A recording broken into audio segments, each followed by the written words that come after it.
Hi, this is Moss from MKSURVIVAL's Keeping It Real with the Tops Lite Trekker in this tabletop review, and later on we'll be field testing this knife. We'll also be doing some food preparation with this knife, just to show you the capabilities of this knife and what it can actually do. We'll go over quality and price points and value for money and all those sort of things in this tabletop review. So let's just get on with it. First, let's talk about the sheath before we even start with the knife. Now, this sheath here is a Kydex sheath, which I like very, very much. It's solid, it's not going to give up on you. I think they've got it spot on, especially with this belt clip right here. This belt clip can sort of turn, rotate, so you can have it horizontally, and multi sort of functional in which way you want to carry it on your belt, dangling from the side, however you fancy. Right, another thing with this sheath, as you can see, it has its ferrocerium rod and magnesium fire starter kit. That's with it. The reason why I've got this paracord on here, orange paracord, not just for visibility reasons, but also on most of these knives, I'm not saying this one, but they just fall out very easily. Well, this one that I picked up was slightly bent. I don't know if you can catch that on the camera, which helps it retain without the actual 550 paracord holding it in. But as I get to use it, obviously that portion here is going to start to straighten out, and it will be wanting to fall out like most of the others do, which I think, you know, is a bit of a problem. They should have designed it so it does fix in. Here you go, already it's just wants to come out. So this is added security plus visibility that I've added on to it. If you just want to take it out, obviously you can just take it out, use it. What you need to do, slot it back in, it's not going nowhere. And that's my little design on the sheath itself. When I was purchasing the knife, I did look for one that was had the orange handles on it, but due to bushcraftstore.com, they didn't have one. They had a special price on these. These were going for, I think, £120, and they went down to half price as a clearance sale for £60. So I just snapped it up what I could. I went for the black one so I can sort of put my orange paracord on it myself. I think that's about it for the sheath. In here I don't see any drainage holes, although there is a slight gap. I don't know if you can pick that up on the camera. There's a slight little gap there that I'm pretty sure water would run down if it was sort of wet. And anyway, it's a very solid, beautiful sheath. I can't say nothing bad about it. You've got two lashing points here on the sheath too, in case you needed to lash it.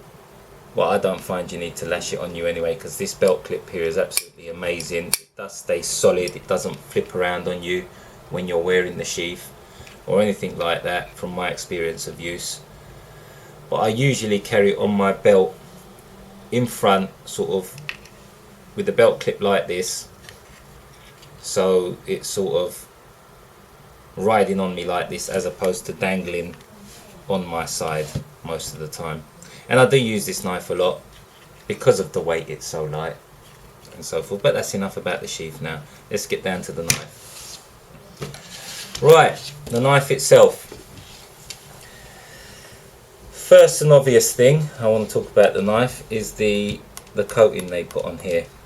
I'm not sure exactly what coating that is on there, but all I can tell you about this coating, I have bashed it around in the woods before quite a few times, made a few shelters with it, and it hasn't budged anywhere. It is still, the coating is still on there. I can't see it coming off anytime near in the future.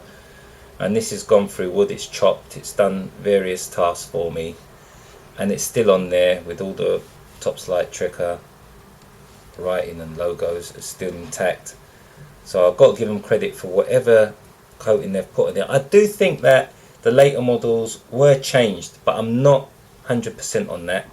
That's just something that I heard. But like I say to you, that coating is absolutely superb. Right,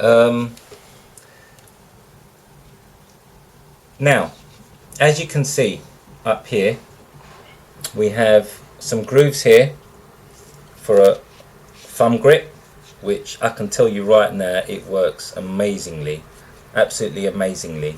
And even this portion here, that's your striking part where you use your ferrocerium rod, which I think is a brilliant touch on this knife. You can actually use that, and that actually gives you traction too. So if you need to choke up on it a little bit more, that's absolutely fine. And let me tell you right now that this knife feels absolutely brilliant in the hand. And I have quite big hands, quite large hands, long fingers and so forth, and not every knife sort of with this sort of a geometry, shall I say, which is not too pronounced, not too big, doesn't fit me well. But for some reason, and I can't put my finger on it what it is, but this is just fits in my hand perfectly. I really do like the feel of this knife, and when I use it, it's so comfortable. With these sort of grooves in here, it does give you some extra traction. Might not look like it does, but it actually does. I've got to give the hands up here to Tops Knives, who've designed this handle with the spacers in here. Not just aesthetically looks good, but I think with spacers in here, I think it makes the knife a bit more solid with the handle as opposed to the handle directly onto the blade. In my opinion, I do like the spacers on this knife. It doesn't serve any sort of purpose of gripping or anything like that, but it does complement the aesthetics of the knife. Let's move on to the blade steel. As most of you already know, it's a 1095 carbon steel, which is brilliant for bushcrafting, and keeping an edge retention is absolutely superb. And I've had no problems with edge retention on this knife. Like I say, I've chopped with it, I've food prepped with it and so forth, and the edge retention is absolutely sublime compared to some other knives that I have. And later on you'll see in the other reviews of my other knives and what I say about them. But for now, we all know that 1095 carbon steel is sort of, it can rust on you if you don't take care of it, but where you got this black coating on here, you haven't got a problem with rusting. Just make sure you keep that edge dry or lubed, and you'll be good to go all the time. No problems at all with this knife. As you see, I've attached the orange paracord onto this knife for two reasons. One's visibility, and one's when I do have to chop, I can put my pinky right in here and start hacking away. Gives me more leverage to chop as opposed to just chopping from here. Once you get your finger in here, you can come back on the knife here to hold the back of the portion of the knife sort of further up in your hand, and it gives you more power, more leverage to chop. And surprisingly, well, you'll see when I field test this knife, you'd think that a small knife like this, which is only 4¼ inch long, wouldn't chop so well as your larger knives. But let me tell you now that this 4¼ length blade, I think it's because of the belly. You've got tons of belly on here. Surprisingly, it chops like it's got an extra inch or 1.5 inches on it, especially for its weight. I mean, I take this knife over certain other knives that I have, which later on I'll introduce you to those knives too. But the chopping capability, I'm quite surprised on it. Alright, it's not going to clear out a forest for you, obviously. It has its limitations. But for its size, it's probably one of the best little choppers I have, if I need to chop. And that's on a rare occasion anyway. So this is why I carry this knife so much. The actual underneath of this blade here is absolutely brilliant for dicing food and so forth. And as it comes up and it sort of turns and curves up, that belly there is just so beautiful for skinning game or whatever you need to skin, you know, out in the field and so forth. It's a knife that does everything for me, basically, and it does everything pretty well for me. And for it being only 5 ounces, I mean, you can't keep it at home. It's worth taking it with you. And with the sheath, it only weighs 7.7 ounces. You know, according to Top's website, of course, I haven't measured it out myself, but it is super light. You hardly feel it on you at all. Only when you need to use it, you know your knife is there for you to use and so forth. And the only thing I can say about this now is later on when we do the food prep and the field testing of this knife, then we'll really get a feel for this knife.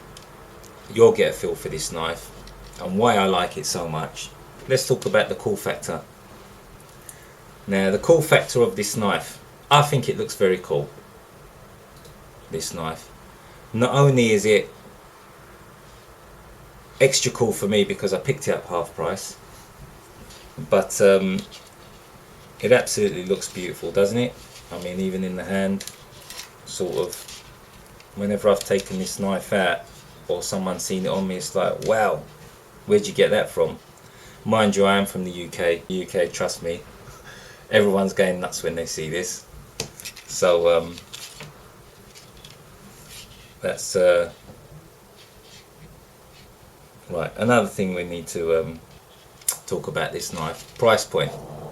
In the UK, you're getting this for about £120 in the UK.